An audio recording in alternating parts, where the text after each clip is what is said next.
అధికారం ఉంది కదా అని అడ్డగోలుగా వ్యవహరించడం వైసీపీ నేతలకే చెల్లింది. అర్హత లేకపోయినా ఇష్టం వచ్చిన వారికి అందలం ఎక్కించిన వైనం గత ప్రభుత్వ హయాంలో విచ్చలవిడిగా సాగింది.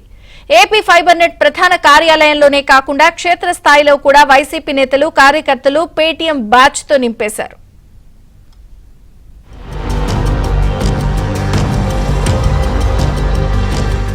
గ్రామీణ ప్రాంతాల్లో ప్రజలకు అతి తక్కువ ధరకు ఇంటర్నెట్ ను పొందేందుకు 2014లో ముఖ్యమంత్రి Chandrababu Naidu AP fibre net ను తీసుకొచ్చారు. అప్పట్లో ఈ కనెక్షన్లను పెద్ద సంఖ్యలో గ్రామీణ ప్రాంతాల్లో ఇచ్చారు. దాదాపు 15 లక్షల నుంచి 20 లక్షల వరకు వివిధ గ్రామాల్లో ఇళ్లకు ఈ కనెక్షన్ ఇచ్చారు. అయితే ఈ ఫైబర్ నెట్ ప్రాజెక్టు పురోగతి చెందుతున్న టైంలో 2019లో అధికారంలోకి వచ్చిన వైసీపీ ప్రభుత్వం ఏపీ ఫైబర్ నెట్ లో అక్రమాలు జరిగాయంటూ విచారణ జరిపించింది. కొంతమందిని అరెస్టు కూడా చేసింది. ఆ తర్వాత ఈ కేసులో చంద్రబాబును కూడా నిందితుడిగా చేర్చారు.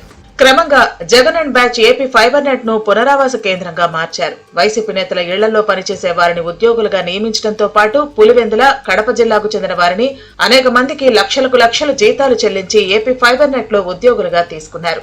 వీరితో పాటు తాడేపల్లి ప్యాలెస్ నుంచి ఎవరు చెబితే వారిని ఏపీ ఫైబర్ నెట్ లో ఉద్యోగులుగా తీసుకున్నారు. వీరందరికీ కూడా ఇళ్ల వద్దే కూర్చోబెట్టి జీతాలు చెల్లించారు. ఇంతమంది ఉద్యోగులు ఉన్నా అసలు కనెక్షన్ల సంఖ్య పెరిగిందా అంటే అది లేదు. కనెక్షన్ల సంఖ్య 5 లక్షలకు తగ్గిపోయింది.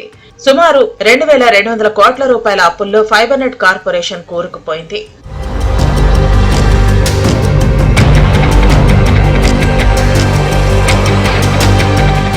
కూటమి ప్రభుత్వం అధికారంలోకి వచ్చాక ఫైబర్ నెట్ నుంచి సుమారు 500 నుంచి 800 మంది వరకు ఉద్యోగులను తొలగించింది.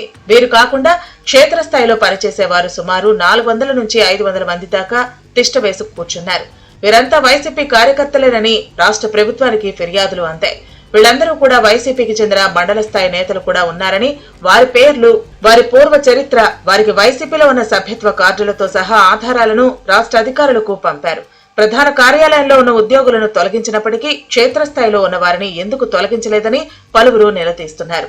ప్రస్తుతం ఉన్న ఫైబర్ నెట్ వినియోగదారులు తమకు ప్రసారాలు సరిగా రావటం లేదని చెప్పినప్పటికీ పట్టించుకోవటం లేదనే ఆరోపణలు వినిపిస్తున్నాయి. ఇదేమిటని ప్రశ్నిస్తే కూటమి ప్రభుత్వం ఫైబర్ నెట్ ను మూసివేస్తుందని, అందుకనే అందరినీ తొలగిస్తుందని క్షేత్రస్థాయిలో విష ప్రచారం ప్రారంభించినట్లు కూడా సమాచారం. మొత్తంగా ప్రధాన కార్యాలయంలోని 500 మందిని తొలగించినప్పటికీ క్షేత్రస్థాయిలో 400 మంది వైసీపీ కరడుగట్టిన ఉద్యోగులు ఇంకా పనిచేస్తున్నారని ప్రభుత్వానికి ఫిర్యాదులు అందాయి. దీంతో ఉద్యోగం కంటే వైసీపీకి సేవ చేస్తున్న వారి వివరాలను సాక్ష్యాధారాలతో సహా ప్రభుత్వానికి పంపారు.